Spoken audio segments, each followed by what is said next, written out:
Cameron Munter, President and CEO of the EastWest Institute in New York, and I'd like to talk to you about Mosul. I served in Mosul as a U.S. diplomat about a decade ago.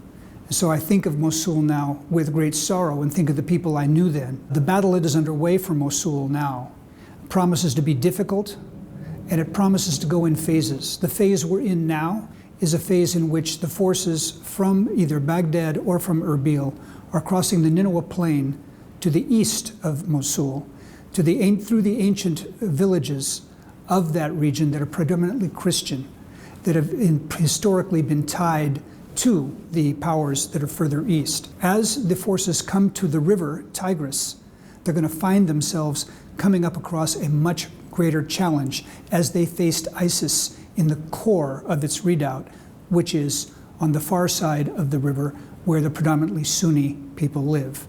I fear for people I knew at that time who live in that city. This promises to be a bloody battle. And yet, even if the battle is successful, the real question that comes will be, how will Mosul be governed?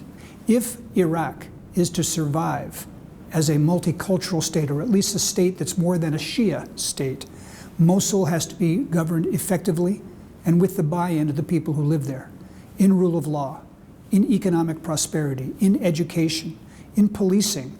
It has to be convincing to the people who live there, and it has to be the responsibility of the people in Baghdad to realize this experiment is more than just how a city escapes the clutches of ISIS and much more learns how to govern itself.